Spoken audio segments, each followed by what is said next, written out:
Hi there, Lindsay here, the Frugal Crafter. Are you ready for some watercolor pencil painting today? I sure am. I've been meaning to get these up for a long time, and I just wanted to do some really fun and easy painting. We're gonna paint this this parrot. This is a photograph, obviously. I found a new website. One of my viewers shared it with me for public domain, well, not really public domain, but copyright free, some are public domain photos that you can use for your projects.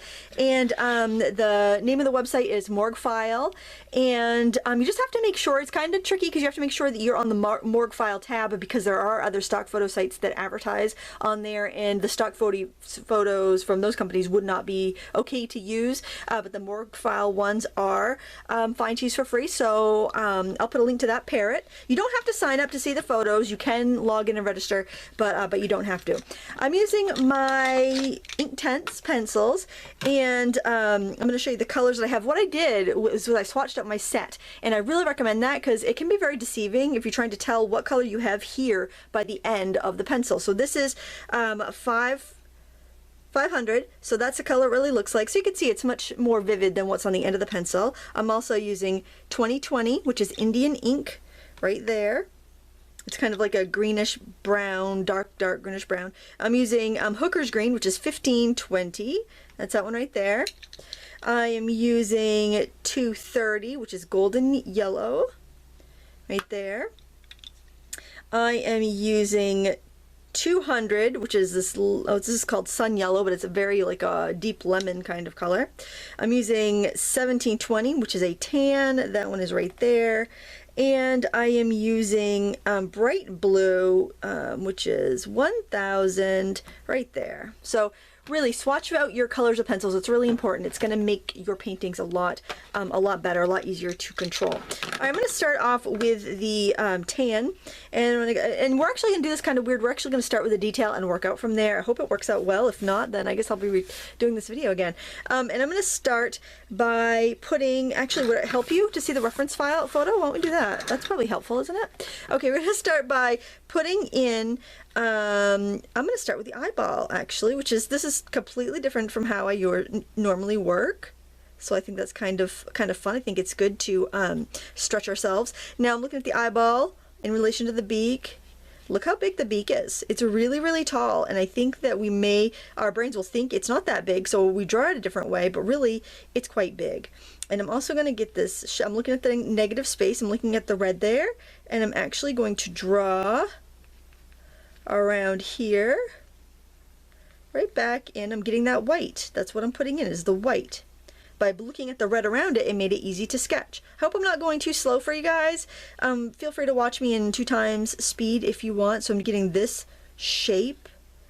It's like a triangle.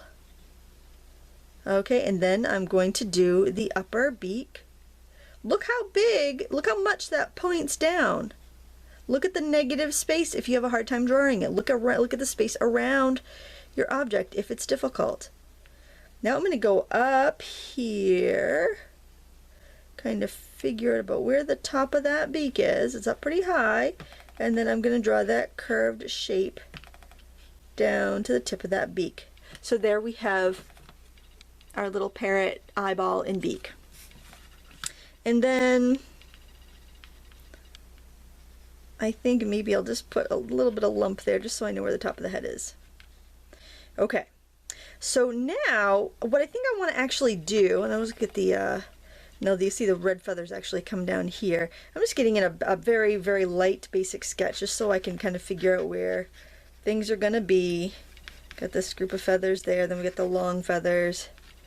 I'm looking at the negative space, I'm looking at the space around the parrot, because you can look at a parrot and say, well, that's hard to draw, or you can look at the background. The background is pretty simple. Let's just draw that line. That line's not hard. That line we can handle, right? You get those gestures right, guys, and the painting is going to be a breeze. Okay, that's all I'm putting in there. Not a lot of detail. Okay, so I'm going to color in just a little bit of this tan color into the top of the beak and into the eyeball. But we're going to do some other techniques for actually painting. So I'm going to grab a bucket of water and a paintbrush, and we're going to start painting this.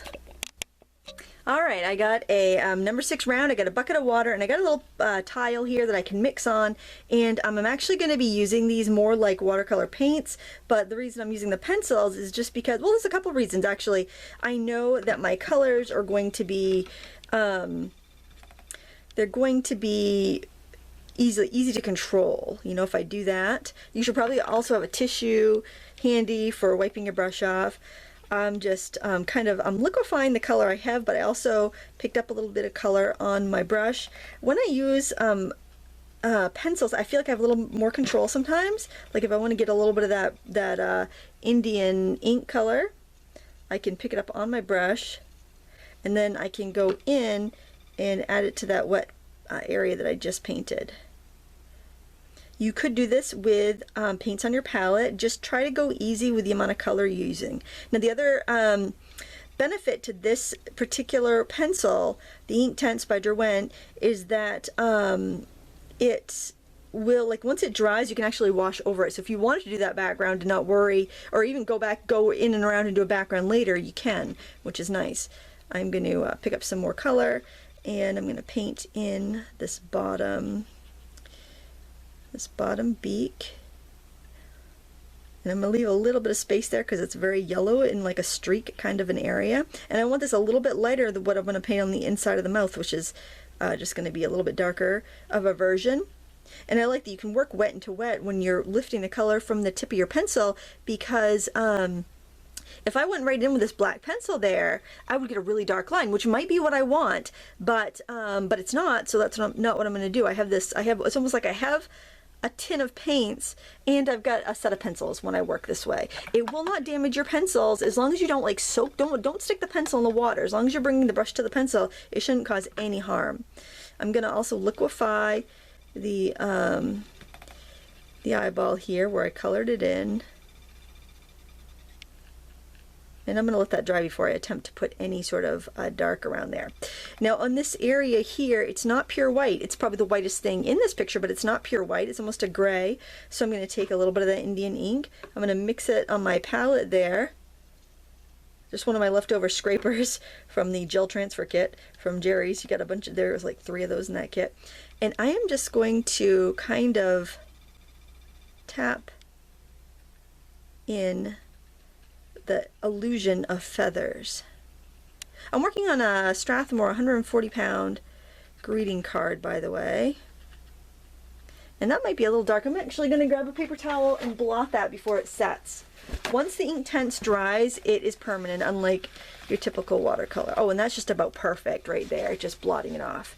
So, you know, there's so many different ways to use your mediums. Really explore with them and, you know, see what you can do. Now you can do this with a regular watercolor pencil. I don't anticipate we're going to be doing overwashes, so go ahead and use whatever watercolor pencils you have. I'm sure they'll be fine. Now I want to move around the picture a little bit because I want to, I'll come back and do the inside of the mouth and whatnot. And I want to work on the red area. Actually, I think maybe I'll work on this kind of yellow blending area first. And that's pretty light, and I could probably just sketch right on there. Now, one little word of caution. When you, and hopefully this is actually on the bird, not just because, and that's the thing about working from photographs though, sometimes the camera or your printer will do weird things that aren't really there in the picture, but I kind of like the way it looks, so I'm going to go ahead and put those colors in there. You know, so it's always best if you can get out in the world and paint from life, but I'll tell you what, I got chickens. They don't stand still very long. I can't imagine a parrot would. So sometimes you just have to work from photographs, but as much as you can, even if you're just, you know, sitting on your porch and, you know, painting, you know, the squirrels in your front yard, or, you know, painting your backyard chickens, or, you know, sketching your kids as they're playing Legos, you know, whatever whatever you do just to build your skills is wonderful. Before I had kids, I used to go to a life drawing class, and it was wonderful because they started you off with 2-minute sketches. So, you know, the model would change positions every 2 minutes. So you just got over the fear of, you know, of getting charcoal to paper because you just didn't have time. You didn't have time for the luxury to fart around. You just had to get to business. All right, now I'm going to do the same thing with the red. I am going to, as I did with the other colors, I'm going to pick it up with the tip of my brush. Now, here's something that I want to tell you about these pencils, though. With your really intense colors, I think if you're using it in this manner, you're not going to have a problem. But when you are using the Inktense and you're coloring really thickly and then you go over and you add water, chances are you're not activating every single bit, so it may lift. And I've noticed that with the reds before, but I think it's because I had colored really thickly and it was just really hard to go back in to get the paper wet enough that you've liquefied all of that, so you still have some unliquefied particles that want to stick to your paper. So I just want to let you know that, in case you're like maybe a card maker and you're using this. Like I had done a card where I painted a silk kimono. Well, it was like a geisha with a kimono on with this deep, deep red, and then I went to go over it and it did not set enough because I had colored so thickly. So keep that in mind with any of your vivid colors or anytime that you're coloring really, really thickly. Now I'm looking, my eyeballs, you can't see my face, but my eyeballs are going from there to there to there to there to there to there, back and forth. Really cool. You know, I am like constantly looking back, some sketching as I go. I don't want to just forget that I have this reference photo, because if I do, then I could go off in a completely different way and not be accurate. Not that you have to be accurate. I don't want to say that you absolutely have to follow a photo to the letter, but I'm trying to demonstrate on how you would do that. So I know there are a lot of artists out there that are really against using photographs, but you know, I mean, we don't all live lives where we can just travel to where, you know, parrots and elephants live and, you know, do all that firsthand. It's, you know, and I think it's important that you paint. You know, don't worry about what some pretentious artist has to say about it. I'm not, you know, I'm not calling anybody here pretentious. Just saying. Just saying paint, all right? And I'm actually making a choice now, because we're artists, we have artistic license, right? I'm making a choice not to paint it as dark as the photo. I'm making a choice to let my brush strokes let some light through, because I want to see that texture of feathers. And sometimes, and that's the thing, our eyeballs can perceive way more colors than a camera can reproduce. So, you know, a camera's gonna say, oh, that's red, we're gonna put the red ink to it. But our eyeballs can see more than that. So because I have painted birds in the wild, well, my backyard chickens, I guess that's not birds in the wild, but I painted birds, okay? I can kind of say, well, I know there's going to be more contrast between those feathers, just because I pick up my chickens and I pet them, and, you know, I know what the texture feels like. I know how the feathers overlap. And granted, I'm not doing a really detailed study here, but because I have gathered those experiences, and you gather experiences every day, because I've gathered those experiences, I know kind of how these feathers would feel. I know like how they would kind of overlap, and that's why I'm putting my brush strokes down like this. And you know, you could do this with your regular watercolor paints or inks, whatever you have. Please don't feel like if you don't have watercolor pencils, you can't have fun and do this. Use what you have. You may need to adapt it a little bit, but like, you know, if you're using a pan of paints, just kind of drag your brush. I'll show you my brush here. Let me put this paper towel underneath. Look at that. I just want you to see about how much paint I have there. You know, your watercolors might not look quite that dark. Oh, I'm going a little too low there, because I should see I should be at yellow there at that point. So what I'm going to do is kind of look at the negative space, kind of get my red in where it should be. I know I have a big patch of yellow. And if you remember, if you're a fan of my channel and you've been around for a while, you probably remember how I used to paint upside down all the time. And you guys would be like, I can't believe you painted that upside down. And that's just because of the way I didn't have my camera mounted to my ceiling, and I had to use a tripod. But the secret is, it's really no harder to do it that way. In fact, it's easier, because I would flip my reference photo upside down. So instead of looking at like, oh, I gotta paint a bird, this is hard, I'm thinking I gotta paint some red shapes here, and then I gotta paint some yellow shapes there. So, you know, I really look at this as more of like painting something abstract than painting an actual bird. Now I'm gonna switch over to my, it's color number 200 if you're following along. It's more of a lemony yellow. And I am going to pick some of that up. You really shouldn't do this over your painting, by the way. I just want you to see how I'm doing this. But in case you get drips, I would do this off to the side. But I just wanted you to see how I load up my thing here. Now, the cool thing about the Inktense is if that's already dry and I go in there, I'm not going to lift up that other color. So that was kind of the other reason I wanted to use these. But honestly, it's not that big of a deal. They're not completely dry anyway. I can lift up a little bit if I want to. If I get like some red on my brush, I can just go and rinse it and get some fresh. And I think I'm going to want to blend a little green in here, so I'm going to work pretty quickly here and keep that kind of wet. And again, I'm not sure if the green I'm seeing in this yellow area is actually green or if it's like something that my computer printer did. Is this helpful, seeing the photo while I'm doing this? Let me know. If you find this helpful, I'll do that more often. I didn't know if that's distracting or helpful. And if it's an instance where I can use the photo, which the Morgfild's terms of use seems to be that I can, then I will. I'm not sure on Paint My Photo if I could, because the artist does retain all the rights to the photo, and then you get the rights to do whatever you want with the art. So I don't know if I'd be able to use that. I would probably just have to email the photographer and get a written permission, because I'm a wicked nerd. In case you haven't noticed, I try to do the right thing. Okay, now I have to move this over a little bit. Oh, I guess that's all I can see anyways. That should be a little more yellow. So I'm just gonna, actually, it's still wet, so I can blot that off. Always blot, never rub. If you rub your paper, it'll pill. Even the best paper, you know, that's gonna happen, so make sure you blot. Just like trying to get a stain out of your favorite silk shirt, you blot it, you don't rub it. You get that club soda. I don't know, I'm lousy at laundry. You wanna know what my pet peeve of the day is? It's been so long since we chatted. I've been so serious in all my videos. I've been like trying to just crank out stuff. But my pet peeve of the day is getting a slow cooker cookbook and like the first ingredient is in a medium skillet. I'm sorry, but if I bought a slow cooker cookbook, I obviously do not want to get out a skillet. I do not want to have an extra pan to wash. I mean, seriously, if it's a slow cooker cookbook, don't you think everything should just be in the slow cooker? I mean, I didn't buy a slow cooker and a skillet cookbook. I want to just use a slow cooker.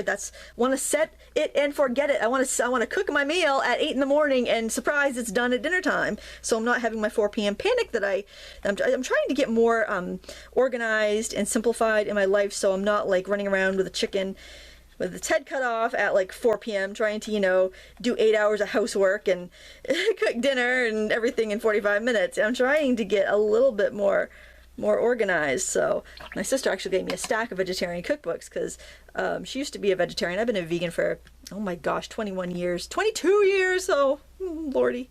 But I'm not a great cook, and she had all these cookbooks, but her husband isn't a vegetarian, and so she ended up, she's not either anymore, so and she's not cooking 2 meals, so she gave me all of her cookbooks, and one was I didn't take them all. I took the slow cooker one thinking, well, this is right up my alley because I have a slow cooker and I just use it for chili pretty much. But boy, was I a little disappointed at the amount of pots they require. So I said, you know what, I'm just gonna do the recipe without the skillet and we'll see what happens.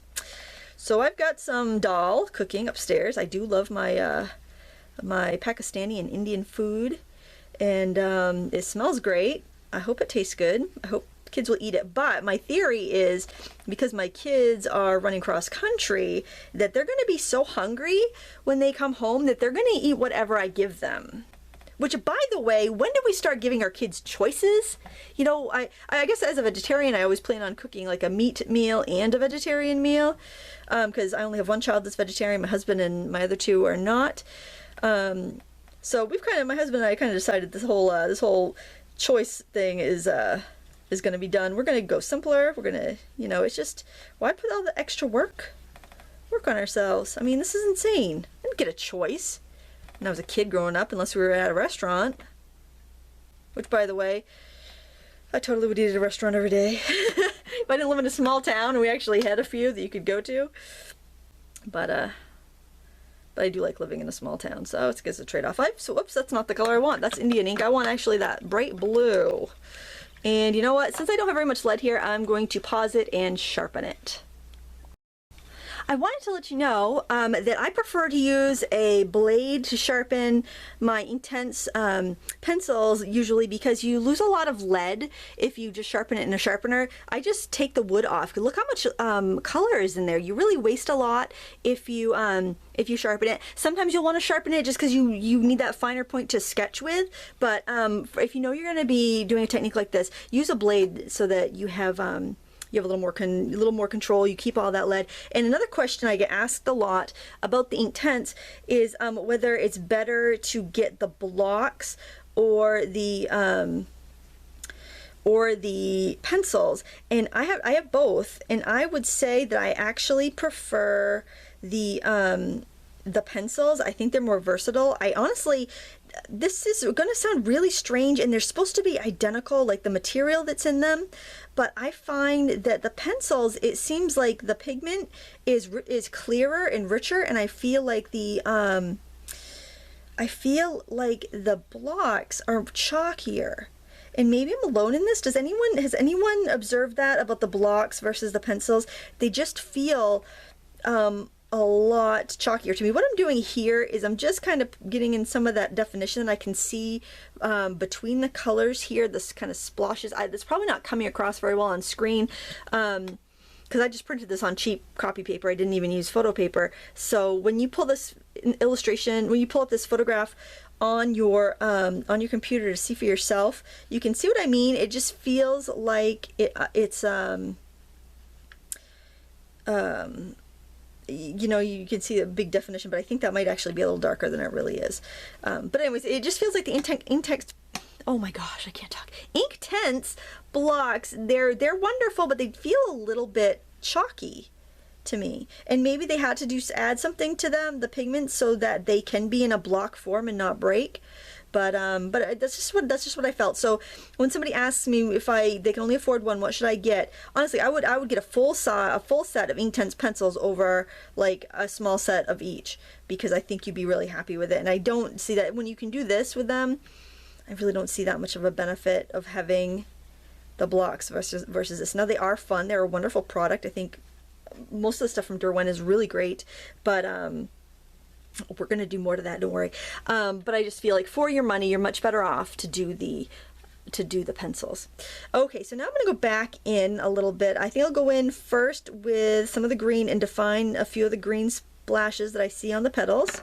It's funny when you look at a chicken, or that's a little close-up bird experience I have, but because, you know, the wild birds you can't get that close to, but when you look at birds, and you can really tell with chickens because they're big and you can get pretty close to them, you'll see that, you know, you may even think that chicken is all one color, and then when you get close to them, you see that they're actually speckles and chunks of different colors. And I'm sure it's, you know, it's from their ancestors to be able to camouflage away from predators. But it's just really, I think it's really interesting. You know, when you see some and you think, oh, that's that, like we have a chicken, it's a silver leghorn, I think, and it just looks silver or gray. And then you get close to it and you see that it's just all these little speckles, almost like pointillism, the way that the feathers are. It's really cool. They're pretty. And like the other things you might notice, like we have some brown leghorns, and they just got these beautiful red combs, but I think it looks beautiful red because they've got that red comb, but then they've got this patch under here which is like a slightly tinted green color. And I'm sure, you know, you don't perceive it as green, you perceive it as white or maybe a little yellowish, but it's it's that contrast, because they're complementary colors, that make it look so red, makes the comb look so red on my chicken. So, you know, observe things in nature. You're gonna learn some wonderful things just by looking at stuff with your eyeballs. I'm gonna add some more of this gold here, building up my color. Just little, totally stuff you can do with inks or watercolors. The key is just don't get your paper too wet, don't get too much media on it. We worked wet onto dry, which is a technique. A lot of times we start off working wet into wet, right? Because we're wetting our paper and we're putting in a background. Today, we worked wet on dry, so we got more control with our paintings. And I stop and I'm looking at the monitor like I'm looking at you guys in the eyes, because that's what I do when I teach, but So sorry about that. If this is going very slow, I apologize. I'm going with some of the red here. Maybe deepen a little of the color up there. Loading up my brush. Like this is one I had sharpened. If I had sharpened it with my knife instead of a sharpener, I would have had a lot more pigment to grab and to work from. But I probably had to sketch something with that the last time I used these, so that's why. I love what's going on there, so I don't want to go over that. I just wanted to build up a little deeper color over here. Sometimes you have to trust that, okay, that looks good. I'm not going to go back in and frig with it. And that's the hardest thing. You can't teach it. It's just one of those things you have to learn by doing, unfortunately. You gotta mess up a few pancakes before you cook one right. It all comes back to pancakes. I don't know why. Because that's how it is. At least whenever, I make pancakes, I got the bad pancake. And sometimes I might be able to salvage it, but usually not. It's usually the bad pancake. And I don't worry about that pancake. That's like my first project of the day. It's a bad pancake. I'm gonna move on. And then, you make something halfway decent. And nobody has to see the bad pancake. Sometimes you have those days where every pancake comes out good. But not all the time. Not even usually. I swear, if you saw the failures of your favorite artists, you'd be like, oh my, it took all that to get to that, You'd be like, oh. But hopefully it wouldn't make you want to fold up the towel, throw in the towel. Hopefully it would make you, want to try harder and get better and realize that we all struggle. But it's an awful fun struggle, isn't it? I think so. Okay, now I'm going to put, there's a few these feathers, these beautiful red lines in the middle, and I'm going to try to throw those in. You have to be very careful with detail. You don't want to detail everything, or you kind of lose that fresh, spontaneous look. You have to be very careful with that. Alright, so I'm going to need some darker blue for down here, so I think I'm going to use that Indian color with my blue. I'm going to mix it on my little card here. I might even be able to scribble it on. I wonder if I can get enough pigment that way. Might be able to. We'll try it. We'll see how it works. Actually, if I sanded this card with a piece of sandpaper, I bet it would grab a lot more. That's a little too watery though. I'm going to have to pick up the colors from the brush, I think. So techniques, I mean, I know a lot of you guys have the watercolor pencils. I think these techniques are handy. Going with that Indian color. And the nice thing is it doesn't really dirty up the other tip that much, because you're removing color, your brush isn't totally wet, your pencil's dry, pretty much the pigment is, and it's not really going to grab much of that, so that's good. I felt if I was to use a wet medium here as opposed to the pencils, even though I'm using it like a wet medium, I would end up with way too much pigment and I would end up botching this, because I tend to go whole hog with paints and I just kind of throw a lot down quickly, and I didn't want to do that and end up with a situation where it was going to be more difficult to paint because I had put too much color in to begin with, and I'd spend most of my time removing colors. I kind of feel like I did that with my Parrot mixed media piece, and that's why it became a mixed media piece, and it almost wasn't even shown because I'm just like, this is awful. I was able to salvage it, but if I had started with something like this where I could slowly build color, it would have taken me less time, ironically, and it would have been a better painting, I think. I mean, it was fine, but I wasn't really happy with it. We all have that. We all have those. So, okay. And now I want to do this inside part of the mouth, and I also want to do around the eyeball. So I'm going to go in. I'm grabbing some more of that brown. I just want a tiny little bit of water on there so I can bring some up. Now this is this brush is great. This is a number 6 Loew-Cornell. It's a Comfort 3000 round, and it comes to a really nice point, so you'll want a brush that has a really nice point. You may need to go to a smaller size. I'm actually going to turn my piece around so I don't put my hand in my wet paint, and I'm going to give this guy an eyeball, and also it's just some definition on the outside of the eye. Look at how I'm holding my brush. I know you can see the eyeball. I know it's pretty hard to see. I'll zoom in a little bit here. Okay, I'm holding my brush almost straight up and down so that you you get just those hairs just right on the end, and that's it. Okay, look at that. Okay, and now this is going to be a piece of cake next to the other one, so I'm just going to go in and paint the inside of the beak here. Doesn't even need to be this dark, actually. A little nostril hole. Bird's got to breathe, you know. And I do want a little bit of a darker area right there. And maybe just a little bit of any other details I want to put in here. Sorry if I'm mumbling. I really sound, I don't mean to. I just kind of get in my chilling out space. And then if that's a little too dark, which it is, I can rinse off my brush, slightly touch it on a paper towel, and just pull a little of that color out, and it shouldn't bother anything underneath because these are Inktense. And I can also add a little bit of that ochre color on that spot of the beak where I could see it right there. Oops, I just pointed to something you can't see. Hold on, I'll show you. Is that where we were? Right there, there's like a little light kind of streak on the beak, and I wanted to put that in there. Alright, I think I'm going to pause the video right now. I'm going to let this dry, and we'll come back and see if it's done or not.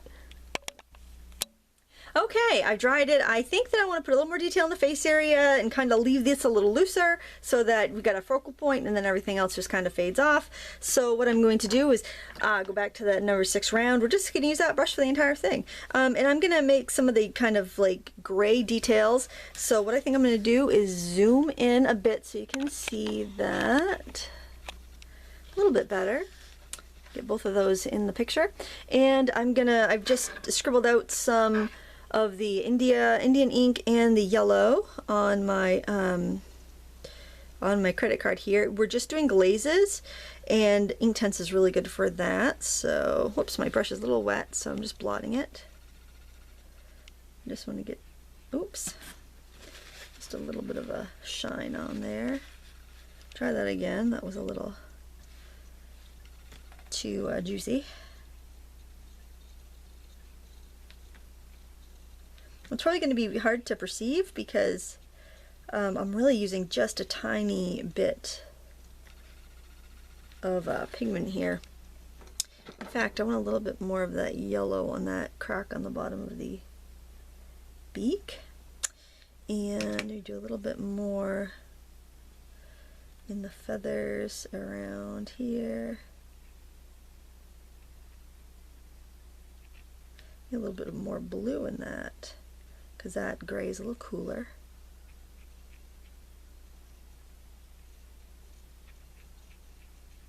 Just tapping on the hint of feathers.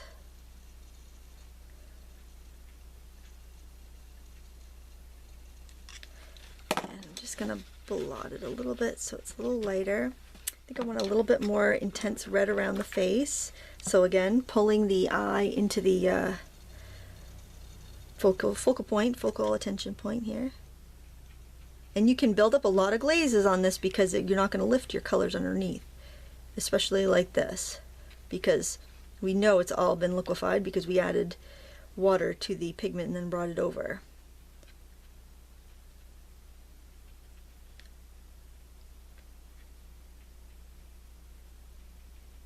And then I'm just going to kind of feather it out a little bit. Feathering on the feathers, just so that it kind of gradually goes down to the color that's a little bit less intense. And I think that pretty much does it. If you do want a highlight, you can do one of two things. You can use a knife and you can cut it out. You could use a pencil and you can draw it. In fact, maybe I'm going to try this, the white Inktense pencil. I really don't know how this is going to work, but we'll give it a go here. I might give a little bit of a shine. I don't know if I'm crazy about it. I think I want to sharpen it a little bit because I have like no point there to work with. I don't know if it's going to give me anything bright enough to work. I'm sharpening this. I should pause the camera. Sorry about that, guys. Jeez Louise. Gotten too used to editing here. I There we go. I'm going to try to give that a little bit of a, just a little rim of a highlight there. I actually kind of like that. It's very subtle. You don't really get a dark look, but I like that. I don't think that would be bright enough to do the highlight on the eyeball, but I'll just kind of, you could also use a thumbtack. This might be a little dangerous. That's me. I like to live dangerously. Once you do something like this to the paper though, and you scratch out a highlight, you cannot go back over there and paint it, or that area where you've scratched it is going to take the paint a lot stronger. So I got a little bit of a highlight there. I might go back in and dig some more out, but that's pretty much it. If you enjoyed this tutorial, I would appreciate it if you shared it with your friends. You can share it on Twitter, on Pinterest. Pinterest is great. Facebook, wherever you like. I do love it when you give me a thumbs up. And of course, if you're not a subscriber, hit that subscribe button and recommend it to your friends, because that's what inspires me to make more videos for you every day. Thank you so much for watching. Until next time, happy crafting.